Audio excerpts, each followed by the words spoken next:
En esta oportunidad vamos a estar conversando no solo de su trayectoria y su camino hacia los festivales internacionales y las películas, sino también sobre el estado actual del cine en el país y en el mundo y posibles estrategias para iniciar este camino.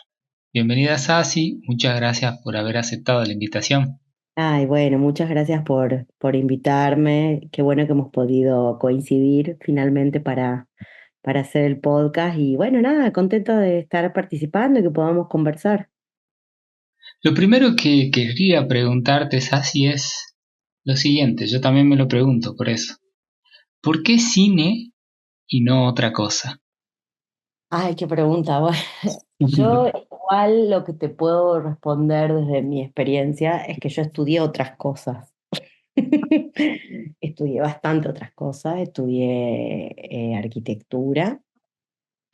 No duré ni 6 meses. Estudié arquitectura en Tucumán y después estudié abogacía. Ahí con abogacía duré un poco más porque terminé segundo año por lo menos completo. Y cuando estaba por rendir el final de contratos, dije, no, esto no es lo que quiero para mí. Pero bueno, duré bastante. Y después estudié artes combinadas en el programa UBA 21 de distancia, porque bueno, también buscando ahí una excusa para irme a Buenos Aires, ¿no? Que también era como un deseo. Entonces, bueno, de estudiar, igual el UBA 21 lo hice un año, ¿no? Para entrar a Puana y artes combinadas. Podría decir bueno, que toda esa experiencia, ya con estos años que tengo trabajando en cine, tiene mucho que ver, ¿no? Creo que ser un arquitecto es bastante parecido a ser un productor, ¿no? Porque uno maneja determinadas variables como, por ejemplo, personas, tiempo, dinero y un proyecto que, bueno, que hay que tratar de encontrar la manera para que sea funcional, para que sea lindo, bueno, por supuesto, en una casa o en un proyecto así hay alguien que pone la plata y decide cómo es, ¿no? Pero bueno, hay muchísimas cosas que tienen que ver con cómo vas sorteando y manejando esas variables.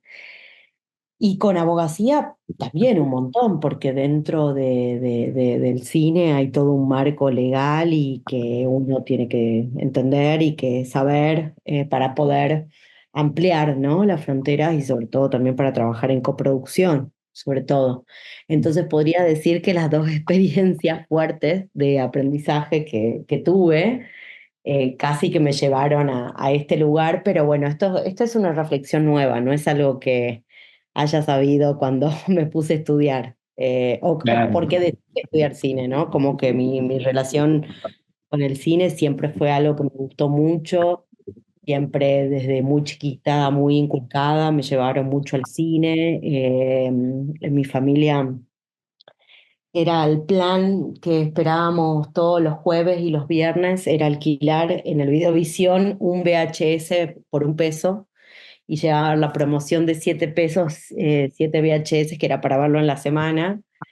Y bueno, y ahí negociar con mi hermano, con mi papá y con mi mamá, qué ver, ¿no? Entonces también hay algo que me pasó, es que desde muy chica empecé a ver películas como adultas, ¿no? Como nunca tampoco tuve una limitación que en ver cosas.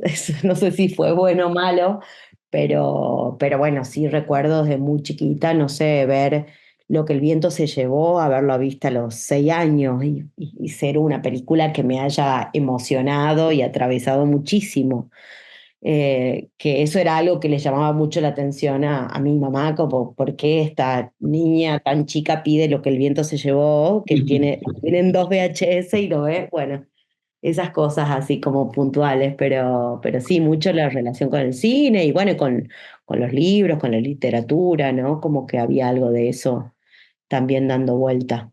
Eh, pero bueno, podría decir que ese proceso de exploración que no tuvo que ver con el cine, vino para cuando se presentó la idea de estudiar cine, que el primer lugar donde estudié cine fue en la Escuela de Cine de Tucumán, vino con firme, ¿no? Con firmeza.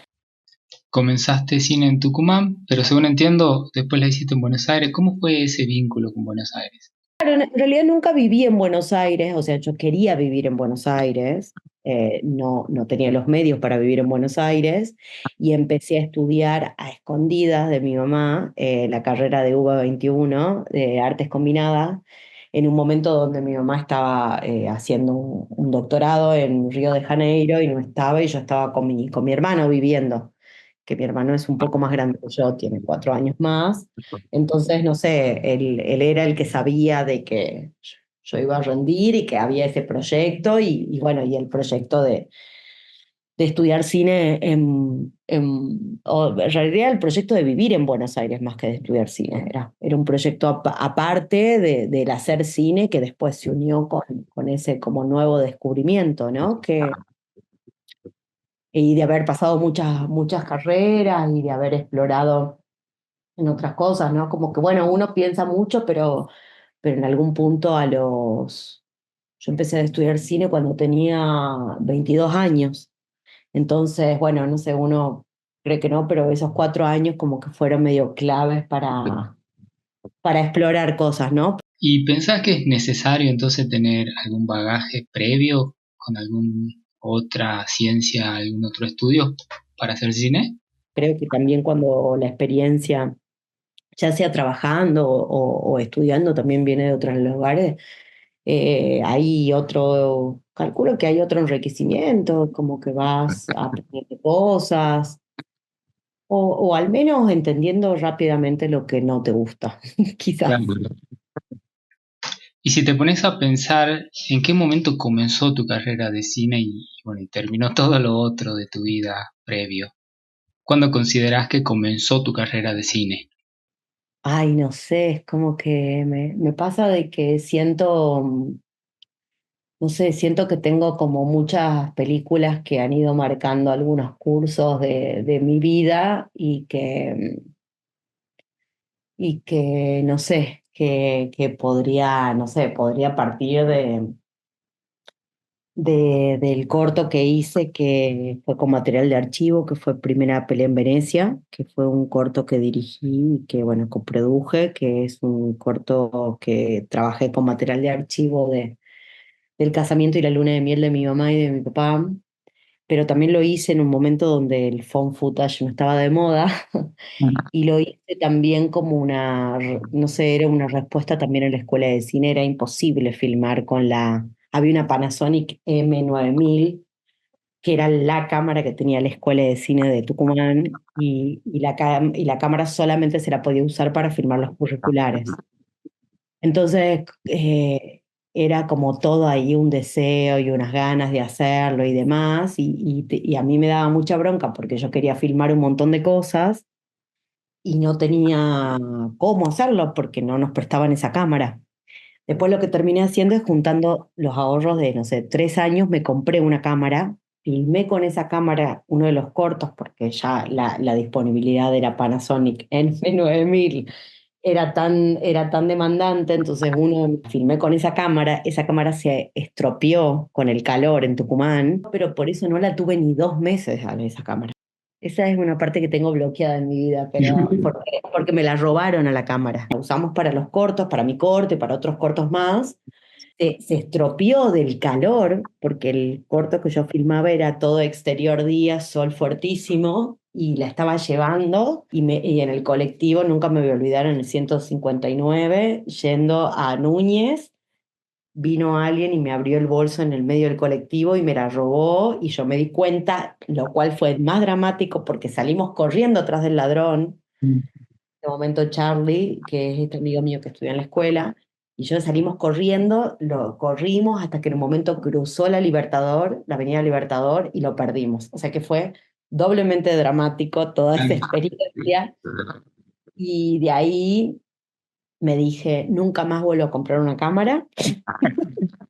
Yo no soy una persona para tener cámara, evidentemente no me va bien con esto, y bueno, y tenía ganas de hacer un corto, no sé, no me había gustado mucho cómo había quedado el ejercicio de la escuela y bueno, y ahí encontré el primer material que tenía mi familia y empecé a hacer un corto con eso y después fue un poco el tiempo que estuve en Tucumán, fue encontrar los materiales de Canal 10, después digitalizarlos, después un poco con José a distancia empezar a pensar cómo hacer ese corto. Bueno, no sé, eso sí creo que fue una experiencia como muy fundamental. Todos mis ahorros se habían perdido y demás y para mí creo que hacer el corto con material de archivo vino como una respuesta, una reacción, ¿no? Como decir, no voy a filmar nada, voy a usar los materiales que ya existen y voy a hacer una película, voy a hacer un corto que tiene que ver con eso. Y bueno, y después también el corto que trabajamos del vino en el Río Loro con José, ¿no?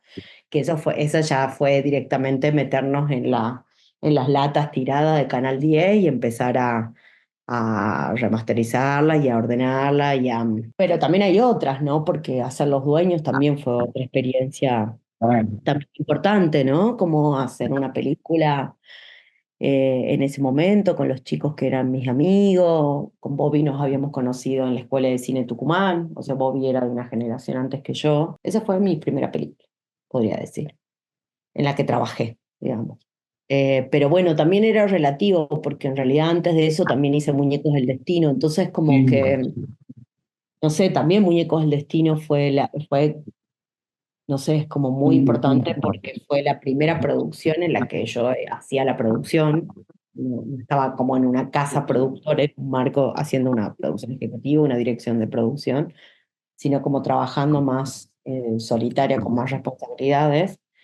Pero bueno, no sé, podría decir que son esas dos. Esas dos son como muy importantes y como que marcaron mucho, ¿no? Como también una necesidad de querer hacer películas y cine en Tucumán, de querer contar historias que tengan que ver con cómo pienso y cómo siento las cosas, ¿no? Y acompañar las voces de directores o directoras que me parezcan y que esté 100% de acuerdo con lo que se quiera hacer, ¿no? Entonces... Pero bueno, digo, está eso y después podría también no, decirte otras películas. No sé, Ceniza Negra, que es una película que hice en coproducción con la directora con la que estoy trabajando ahora, que es Sofía Quirós, que es una directora argentina costarricense, también para mí fue como un re desafío porque fue la primera película en coproducción con muchos países que armamos y que trabajé un montón para esa película y que, bueno, que estoy muy orgullosa, ¿no? Como con los resultados, que también siento que eso sí me marcó un poco una carrera, quizás más el salto más profesional, más internacional, ¿no? Como que siempre las coproducciones que habíamos tenido antes habían sido con un país, con alguna cosa como un poco más de aprender de a poco, ¿no? El motor arrebatador que hicimos la coproducción con Uruguay, después La Gotera que hicimos con Brasil y esta era una película más retadora porque era una película que se filmaba en otro país y que bueno, no, como que también siento de que esa película también fue como una peli importante.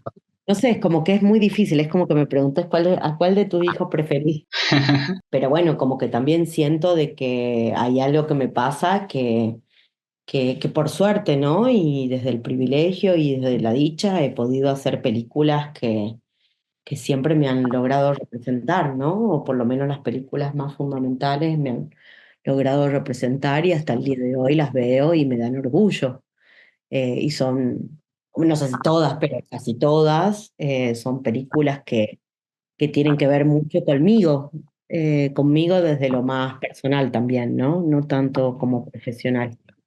Entonces, las últimas películas que produje, que son en coproducción con Brasil y con Chile, son historias re truculentas y una es una película casi gore de género que se llama Continente, que la estrenamos en Sitges, en el festival, y es una película que es muy rara y a mí me encanta, pero bueno, porque me gusta Cronenberg y me gusta Dario Argento y ahí muchas cosas que hablamos mucho con el director, que lo conocí en un viaje que hice a Belo Horizonte, a un mercado.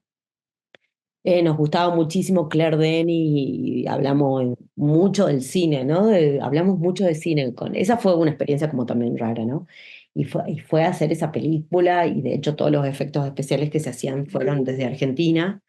Entonces fue como muy, muy interesante toda esa experiencia de acompañar y de poner los efectos especiales y de hacer como toda ese armado, mandando los efectistas, pensándolo como, nada, como que no es tan solo un aporte de decir, bueno, hacemos la mezcla y demás, sino como que también participar de Claro. una cosa creativa, que es como hacer todos los efectos especiales de una película que es gore, ¿no? Como, bueno, eso. Y después otra película que estrené, que se llama Quizás es cierto lo que dicen de nosotras, que también la coprodujimos con dos directores muy talentosos de Chile, que está en Amazon ahora, está inspirada en un caso real sobre una secta y bien, súper dura la película, muy, muy intensa, muy oscura y a mí me encantó tanto cómo los directores tenían una mirada de ese caso y querían mostrar otra cosa que tenía que ver con el horror, ¿no? Como con una tragedia y qué pasa humanamente en esos vínculos, ¿no?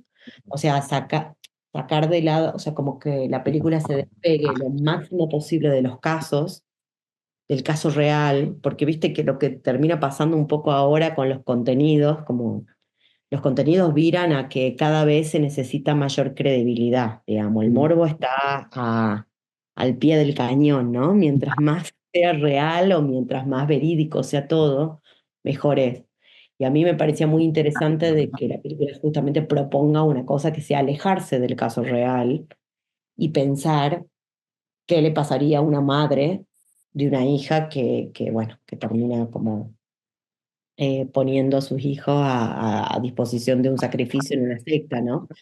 Pero bueno, digo, lo que sí puedo decir es que son películas que los procesos son muy largos, ¿no? Y son películas que en el 2019 decidí producir y que estoy segura, no tengo dudas de eso, de que yo estaba en un momento muy oscuro con mi vida y Claro. había visto de esas películas sobre entornos que me gustaban. Y de hecho las estrenamos a mitad de año y un poco la sensación que tenía, dado que toda la crisis que nos afecta y todo lo que tiene que ver con este gobierno, como que decía, ay, qué lástima no poder mostrar películas un poco más luminosas en este tiempo. Y como que eso es un poco mi lamento, ¿no? Como, pero bueno, a veces las películas son así, digamos, y llevan mucho tiempo en buscar financiación hasta que se hacen, se producen, la pandemia de por medio que también atrasó todo, pero fue esa como una sensación que tuve, que qué oscura que estaba en ese momento para sacar a la luz estas dos películas que son súper oscuras, pero bueno, qué sé yo. Uno al menos tuvo el privilegio hasta este entonces, no sé bien cómo seguiremos, de poder hacer películas que nos hayan conmovido y que nos gusten y que nos hayan movido a una cosa personal. Y siento bueno, que eso es no más que deseo, privilegio y posibilidades y ojalá que se pueda seguir produciendo así, ¿no? Ahora, siento que ahora los horizontes son otros, ¿no? Pero bueno, digo, Una duda para cerrar la parte personal. ¿Al final viviste en Buenos Aires o no? ¿Lo lograste? viví en Buenos Aires 17 años. Bien, bueno, cumplido entonces. 17 años, bueno, vivo, creo. Uno dice, ¿dónde, el hogar está donde están las mascotas? Y mis mascotas están en mi casa, en Buenos Aires, en Villa Crespo, así que esa es mi casa. Después puedo tener otras casas también en otros lugares, pero esa sigue siendo mi casa también. No, sí, sí, después de haber estudiado cine en la Escuela de Cine Tucumán, que no duré mucho tampoco, estudié, sí, un poco menos de 2 años, un año y medio. Me fui a rendir en la ENERC el ingreso a producción, a la carrera, y entré.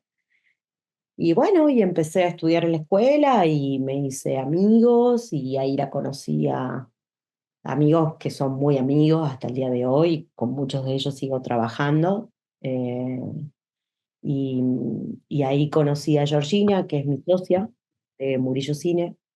Y bueno, nada, nos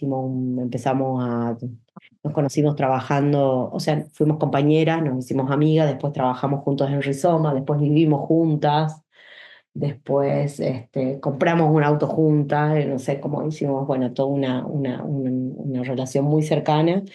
Y bueno, hicimos con ella muchas películas, ¿no? Como la productora hasta el día de la fecha tiene 12 películas y bueno, ya pasaron 10 años desde que la armamos, justo en el 2024 armamos Muchísimo. la productora. Sí, sí, sí, por eso te digo, pasa el tiempo. Ujú. ¿Y en este momento en qué estás trabajando? Bueno, estoy ahora haciendo una producción de una película que se filma en Costa Rica.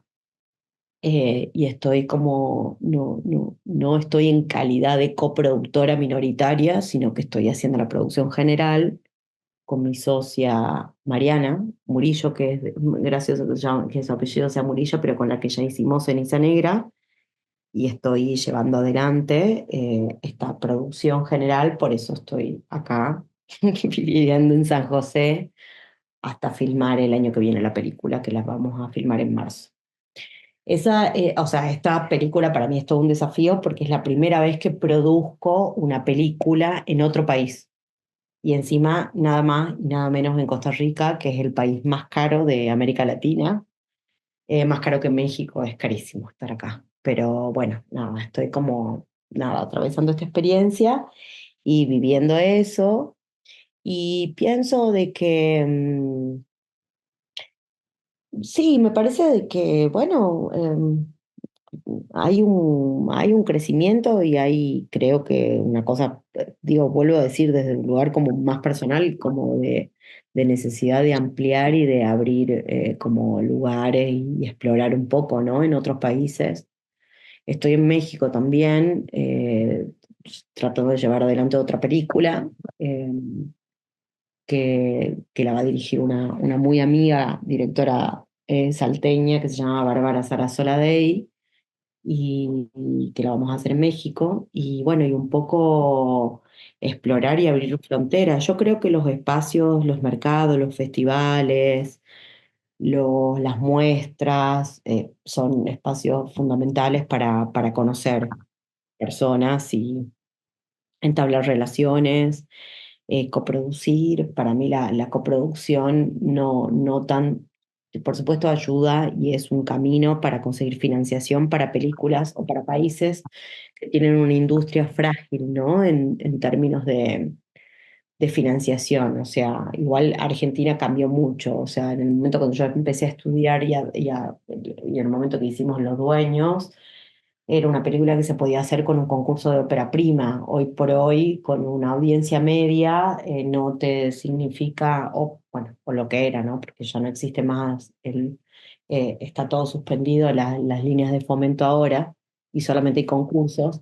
Pero lo que te puedo decir es que al final, al fin y al cabo, la ayuda del Inca en la línea más alta no te representa ni siquiera más de $50.000. Entonces, ahí vos te das cuenta de que, bueno, que a lo largo de mi carrera cambió muchísimo. También cambió el país, la inflación, ¿no? Bueno, como que, bueno, hubo muchas cosas que fueron cambiando, muchas cosas para bien, pero bueno, también hay toda una situación económica mucho más macro y fuera de lo que es el hacer cine, sino con la fragilidad económica que atraviesa nuestro país, que bueno, eso sí, a la hora de sentarte a negociar y pensar cuáles son los aportes argentinos que podés hacer para una película en coproducción, ya no representan lo mismo. Entonces, eso te propone cambiar las estrategias y pensar nuevos modelos de colaboración de cómo hacer películas. Sobre todo estoy hablando como de una línea más bien de un camino posible de búsqueda de fondos y financiación que no tiene que ver directamente con las plataformas.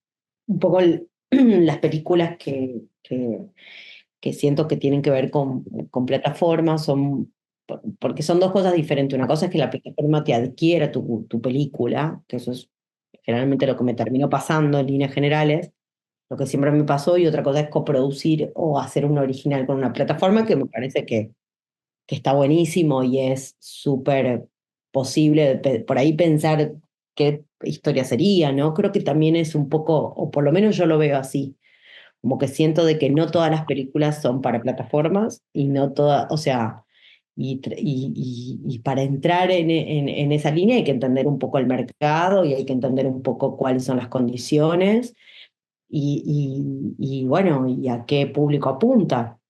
Creo que tiene que ver un poco con eso. Y también cuando son esos caminos, bueno, por eso uno de alguna manera termina hablando de contenidos y no de películas, ¿no? Porque los Claro. contenidos son productos que uno vende y que entrega, ¿no? O que trabaja para alguien, pero en realidad el que tiene los derechos es una plataforma, ¿no? Y puede ser súper interesante y espectacular la experiencia y vale la pena, pero bueno, ahí el modelo es otro, ¿no? Entonces, para mí siempre es importante que todos los modelos puedan surgir y hasta incluso películas más frágiles o hasta incluso documentales más experimentales que yo no hago esa línea, no porque no me gusten, sino porque no me especializo en ese camino. Para mí lo interesante o lo lindo que habla de la vitalidad de una industria es cuando todas las películas pueden convivir en un mismo espacio, ¿no? Entonces, o sea, para mí una industria es una pluralidad de voces y de voces de películas y de modelos de películas diferentes también. Entonces, el problema que hay en Argentina, puntualmente, es que si el Instituto de Cine deja de producir las 120 películas que producía y pasa a producir 20, que son las de los concursos, bueno, esa pluralidad de voces no van a ser. Esa capacidad de hacer películas no va a suceder. La posibilidad de acompañar la carrera de los directores en una tercera, en una cuarta película tampoco, y se va a limitar, en donde por supuesto las películas de plataforma son las que no van a correr riesgos y que se van a seguir haciendo, que tampoco son tantas, porque tampoco en Argentina se produce a nivel como se produce en México. O sea, Argentina no es un foco de consumo básicamente porque no tiene tantos habitantes. Si lo pensás en una línea más macro de Latam, digamos, ¿por qué se producen tantos contenidos en México? Y porque viven más de 8 millones de personas en la población. O sea, esa es la audiencia, digamos. También es como pensar en que bueno, que los mercados son otros y las temáticas son otras también, porque las problemáticas son otras. Entonces, para mí es como importante, si uno entiende eso o lo va entendiendo, bueno, nada, esto no se procesa mejor, ¿no? Como el camino y se va ajustando y puliendo como qué hacer y cómo hacer determinados proyectos y por dónde ir, ¿no? Entonces, yo lo que me apena de este momento del país y la situación del Inca tiene que ver con eso, ¿no? La poca producción que va a haber y las limitaciones, porque las películas más frágiles son las que no se van a hacer y las películas medias también son las que no se van a hacer. Entonces, eso es lo que me da como mucha pena de hacia dónde está yendo todo, ¿no? Como de esta situación puntual del país. Pero, pero sí, siento que, volviendo a tu pregunta, como que los espacios que uno transite, que comparte y que van a los festivales y demás, son espacios que son buenísimos en todos los sentidos. Y ahí te digo, también, yo un poco le escapo al exitismo de que Cannes es Cannes. Mm. 4 películas mías fueron a Cannes y estoy re orgullosa con eso, pero siento de que un espacio, no sé, como el que acabo de pasar dando clases en la ICTV en un momento de colapso energético y demás, siento que es una experiencia incluso de formación y eso que ya hace hace al menos 9 años que doy clases en la ENERC consecutivamente en la sede de Buenos Aires y en las diferentes sedes regionales. Siento que es una experiencia como personal y hasta incluso como laboral y conocer gente, y, no sé, como que los mercados son mercados y son espacios para conversar y obviamente tener networking y reuniones, pero a veces también ya con solo hecho de poner un montón de gente en un mismo lugar, hablar de cine, y bueno, y es un poco como yo trabajo también, ¿no? Hay un tema del cual me gustaría que conversemos y bueno, ¿cómo? No voy a aprovechar la oportunidad, ya que estoy hablando con vos, que sos productora y directora con experiencia trabajando con el Inca y con otros institutos de otros países que fomentan el cine. Sabes que hay una pregunta que me ha tocado responder en diversas ocasiones, variadas, familiares, en trabajos, en todos lados, siempre me preguntan qué hace el Inca y me gustaría quizás que cuentes desde tu punto de vista qué es el Inca, por qué es necesario, quiénes necesitamos al Inca, o mitos, desmitificar eso que tanto dicen de, de dónde sale la plata del Inca, a dónde va la plata del Inca. No sé, todos esos detalles que pueden ayudar a echar un poco de luz a la función social que cumple el instituto, artística y, bueno, fundamental para nosotros. Sí, el INCA, el Instituto Nacional de Cine y Artes Audiovisuales, es un instituto autárquico, eso quiere decir que maneja sus propios fondos, pero está dentro de la órbita del Ministerio de Cultura y se encarga, sus principales tareas es la difusión y la promoción del cine argentino, el fomentar el cine argentino también, y también el regular eh, o sea, todo lo que vendría a ser de las películas que llegan y a su vez que tengan pantalla y cómo se organizan las pantallas, tanto sobre todo para el cine argentino, como en una cuestión de protección de pantalla, que bueno, ya le sacaron esa resolución, pero la cuota de pantalla servía a eso, ¿no? Es como una obligación que tenían que tener los exhibidores de pasar cine argentino todas las semanas en las salas. Entonces, ¿qué es lo que te puedo decir? Que el cine argentino, independientemente de que también es un instituto que maneja sus propios fondos públicos, porque el dinero del Inca proviene de las entradas del cine, porcentaje, y proviene también de las publicidades de lo que era el Confer en su momento, y la ENACOM, venía como de una partida presupuestaria de ese dinero para el fomento del cine. El, al Inca igual le sigue entrando ese dinero. Lo que pasa es que ese dinero no se lo está utilizando. O sea, ahora van a sacar estos concursos, pero no es que el Inca no tiene dinero. O sea, cada vez tiene menos, por supuesto. ¿Por qué? Porque la gente cada vez va menos a las salas del cine, entonces hay menos tickets que cortar y boletos. Y también porque las publicidades de las televisoras es una partida que cada vez tiene menos rendimientos que años anteriores, porque también están cambiando los nuevos sistemas de visualización de todo. Entonces, por eso hay un proyecto muy importante que es de NEAN, que es justamente para regular todo lo que es el impuesto a las plataformas para la producción de contenidos y que vayan al fondo de fomento, ¿no? O sea, lo que sería poner un impuesto, pero no al televidente, sino el impuesto a la plataforma para que tribute en el país, que igual eso está reglamentado y hay algunas plataformas que tributan de la línea anterior. O sea, ahora ya no porque cambiaron todos los nombres. O sea, ahora HBO ya no es HBO, es Max, ¿no? Como ese tipo de cosas. O Disney ya no es Disney.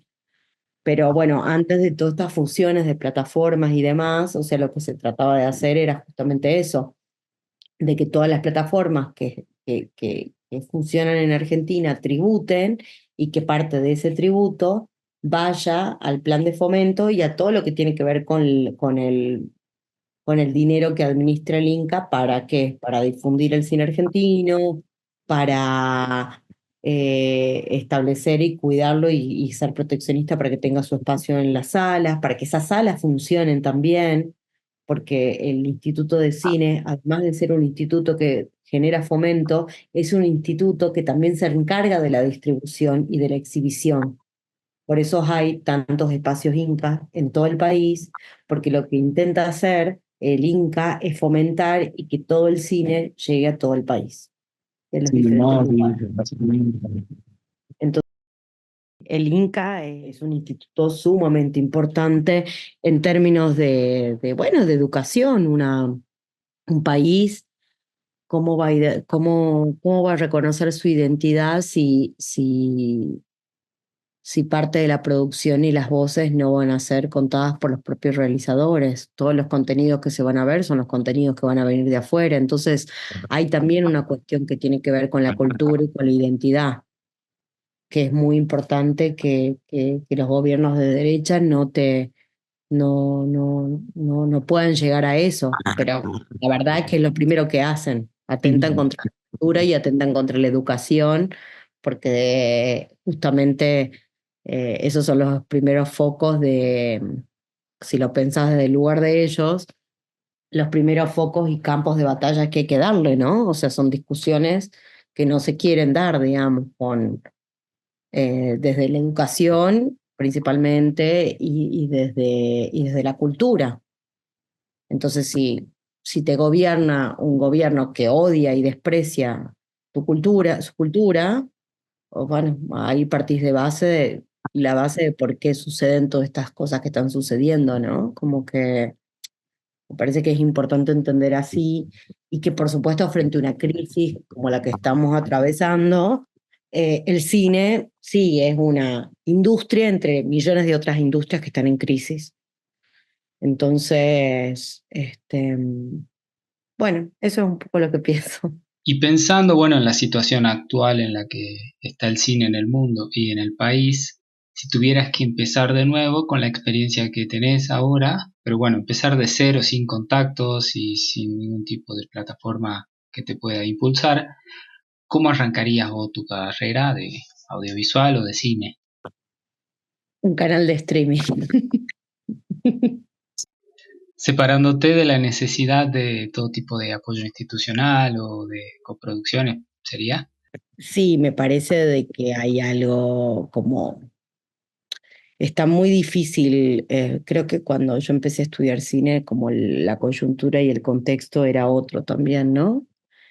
Ahora no hay nada, o ahora sí hay 3 concursos en todo este año, que no estamos hablando ni de 20 plazas y posibilidades, y bueno, y la competencia va a ser feroz, eso es lo que pienso. No tengo idea cómo será, ni quién elegirá, ni cuáles serán los criterios, pero que sí siento de que se va a ajustar fuerte, ¿no? Todo lo que viene.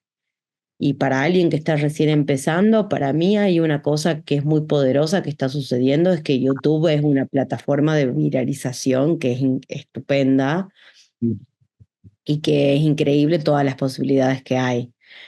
Quizás para mi gusto hay demasiados canales de streamer y gente opinando, diciendo cosas. Por ahí no sé si es necesario o estoy de acuerdo con tantos canales y líneas editoriales, pero sí creo que por ahí es interesante tratar de pensar desde qué formatos, desde la narrativa, ¿no? Sin politizar o sin volver como, cuáles podrían ser como los caminos justamente de los streamers para generar contenidos y que sean dinámicos y a su vez que sean profundos y a su vez que puedan, no sé, hablar como de un lugar, ¿no?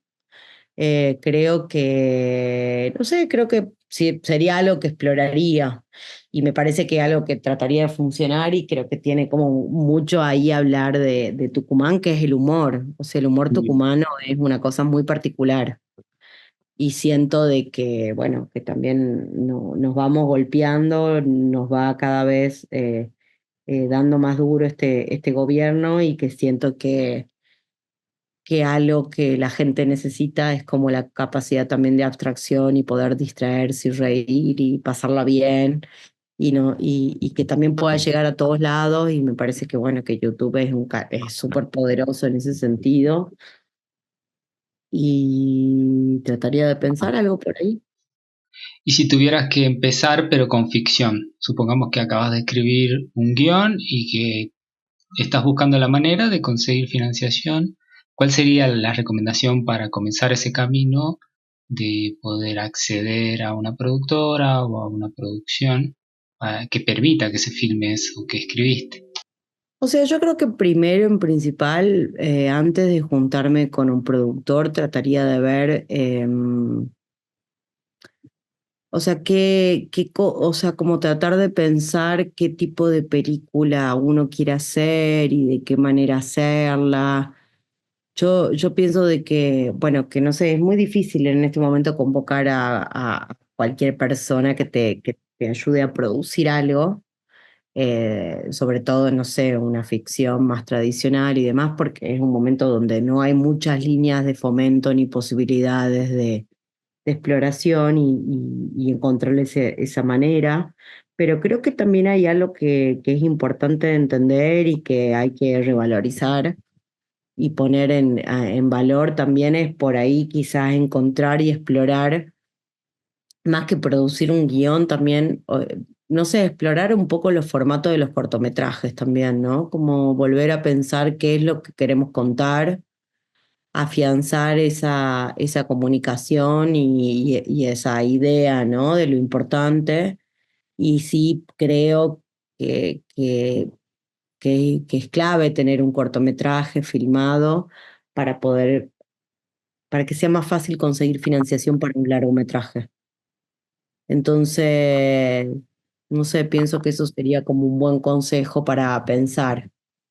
Por ahí no se sabe muy bien cómo financiar ese largometraje, pero por ahí lo que sí creo es que si el cortometraje se hace y se estrena y le va bien, es una carta de presentación del trabajo de uno como director y que ayuda a hacer y acerca mucho más a la idea de cómo hacer esa película y de qué manera realizarla, ¿viste?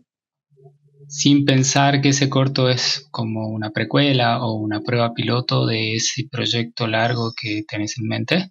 Nosotros cuando hicimos, antes de hacer Ceniza Negra, la película de Sofía, se hizo un corto que se llamó Selva, que era con la misma niña y que era una impresión de la película, era como no tenía ni siquiera como un conflicto, era como si fuera algo que se desprendía de la película, que bueno, que le fue bien al corto, por suerte, y también eso ayudó a conseguir muchísima financiación para poder hacerla, ¿no?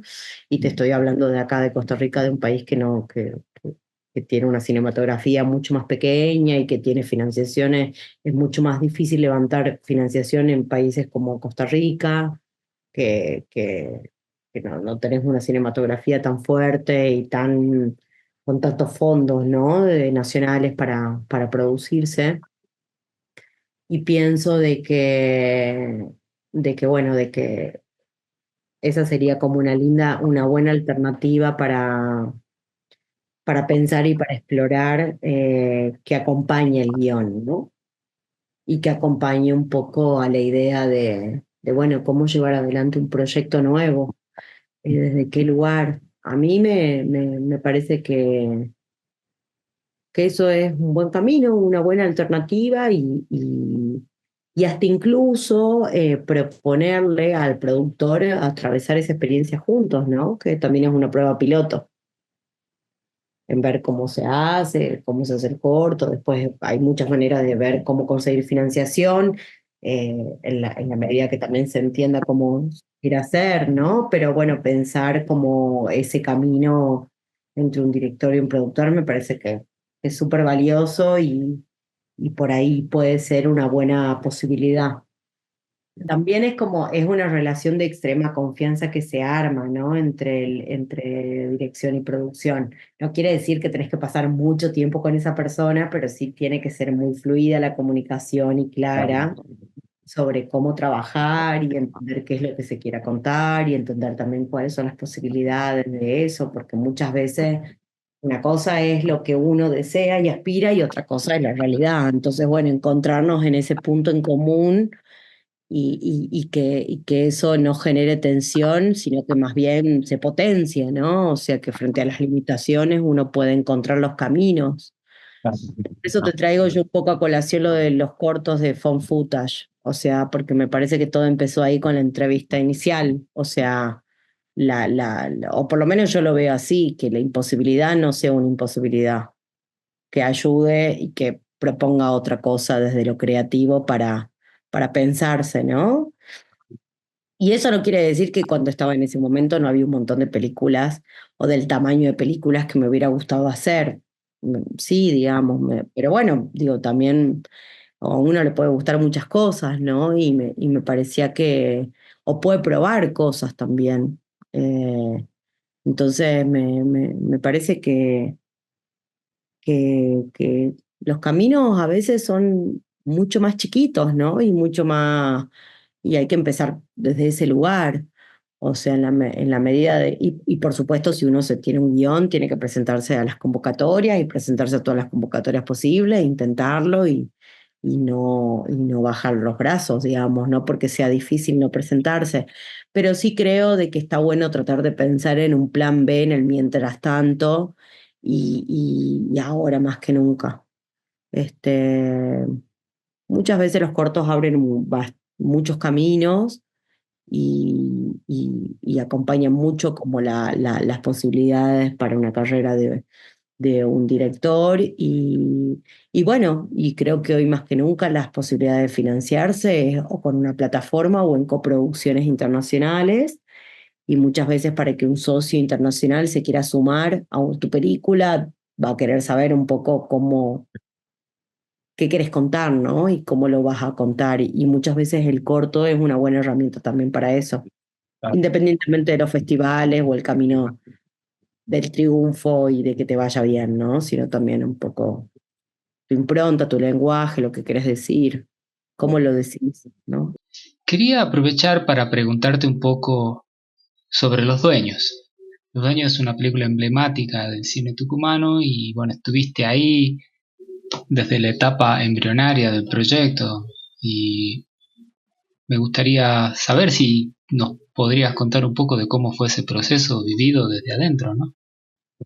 Y esa fue al principio fue una obra de teatro que habían escrito Agustín y Ezequiel, que sucedía en una finca. Ellos habían hecho la familia Punk, entonces venían también de la exploración de trabajar en un espacio real y montar ahí una obra de teatro, ¿no? Entonces había esa experiencia como más del teatro el teatro como una impronta documental muy fuerte, ¿no? Entonces ellos venían haciendo eso. El guión, al principio, la primera versión era muy una obra de teatro. Bueno, Tenía ¿cuándo mucho. entraste vos? ¿Cuando ya era obra de teatro o con el proyecto? No, yo entré cuando los chicos estaban por presentarlo al Inca. Cuando los chicos lo estaban por presentar al Inca, yo entré en contacto con ellos, no la presentaron conmigo, pero como que revisé algunas cosas y demás. Presentaron al concurso de ópera prima y ganaron. Y anteriormente a ese proceso de ganar y demás, un poco lo que a mí me había pasado es que yo estaba en tercer año del ENERC y uno en tercer año desarrolla como un proyecto, ¿no? Y lo desglosa, lo presupuesta. Y yo venía hablando con los chicos y le había preguntado bueno, si les gustaría que yo lo haga y demás, y los chicos me dijeron, sí, sí, sí, vos sos nuestra productora.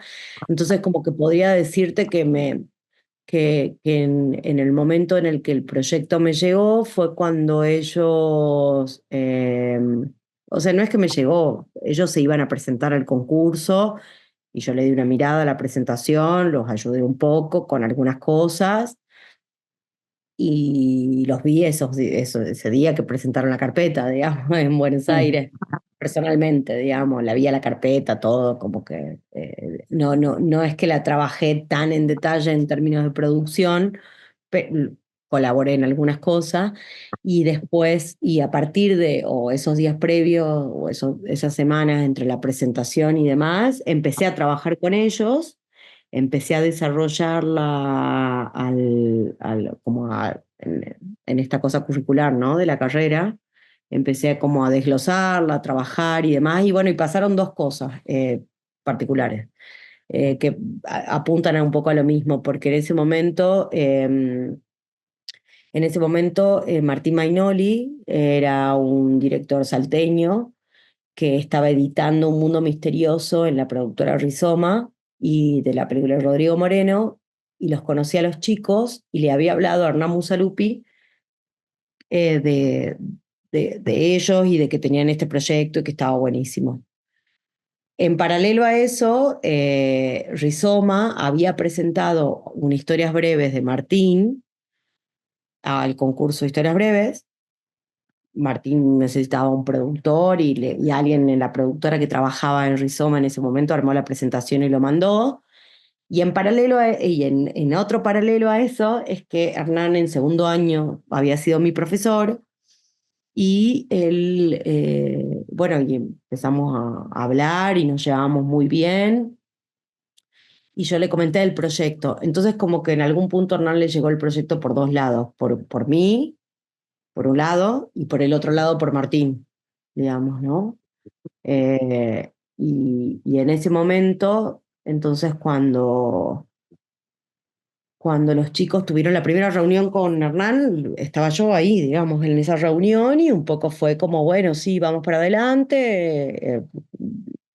Veamos a ver qué tal los chicos, como que le gustó el guión, pero bueno, el guión le faltaba muchísimo trabajo, pero bueno, también había algo que también pasaba, es que bueno, qué sé yo, estaba yo ahí también, ¿no? Como acompañando y ayudando y de hecho en ese momento había empezado a trabajar con Hernán en la productora en algunas cosas, entonces bueno, fue como empezar a trabajar ahí en Rizoma, a su vez seguir trabajando los dueños, a su vez aprender, porque también una de las cosas que me pasó, que me dijo Hernán fue como, bueno, vos querés hacer la producción ejecutiva, y yo la verdad que no me animaba a hacerla.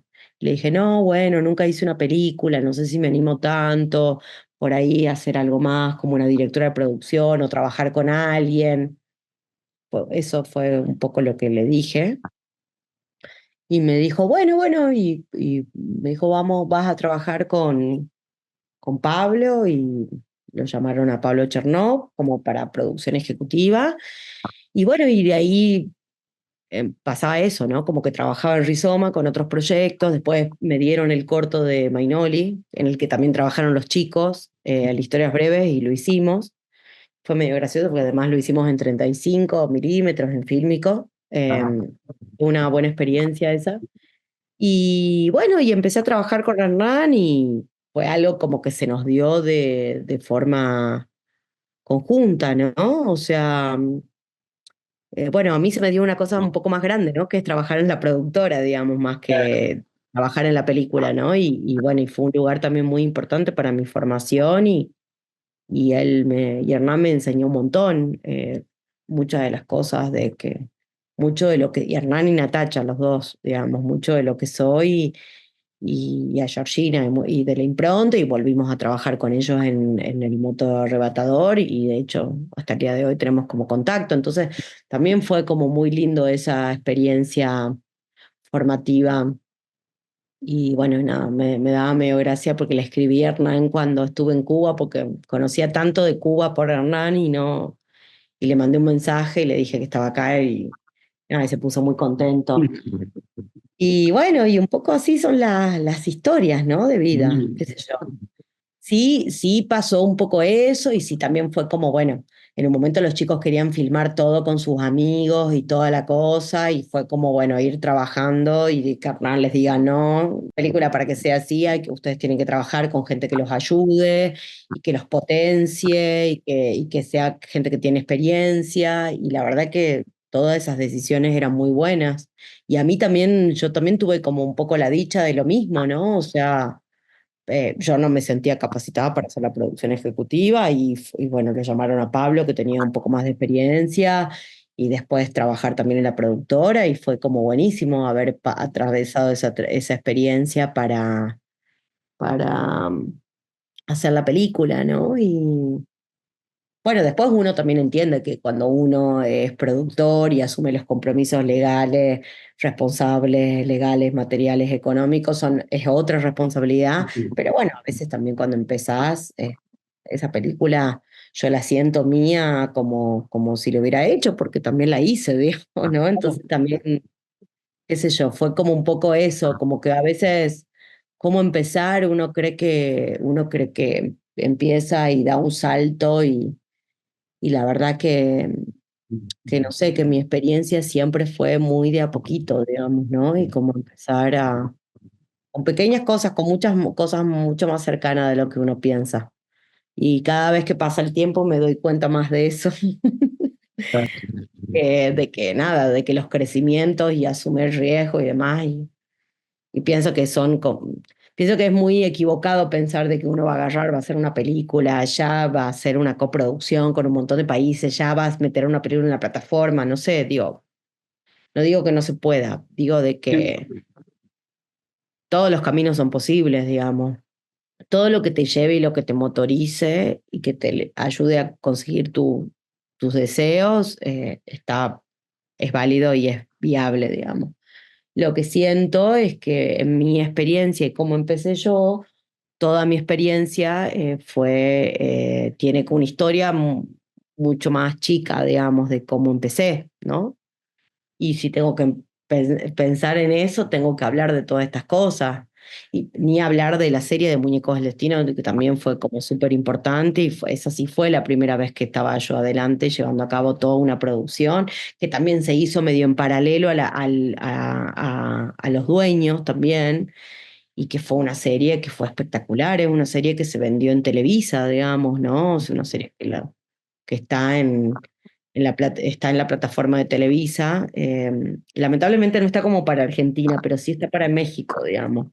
Eh, y bueno, no sé, como que eso fue un proyecto que yo confié mucho y siempre le vi mucho potencial. Y bueno, y después surgió, después de muchos años, la posibilidad en la pandemia que necesitaban tantos contenidos y la logramos a vender a la plataforma Blim que tiene, bueno, Blim ahora ya tiene otro nombre, que tiene Televisa, ¿no? Que la compraron para Latinoamérica, pero lamentablemente solamente la pusieron disponible para México. Creo que estuvo para Latinoamérica en un momento de la pandemia, pero después la pusieron solamente en México, que se la puede ver ahora, ¿no? Este, y bueno, no sé, me parece que todas las experiencias fueron buenas y fueron, por suerte, como creciendo, ¿no? Como empezando desde algo muy chiquito. Entonces, si tuviera que aconsejar sobre cómo empezar, marcaría el camino que hice.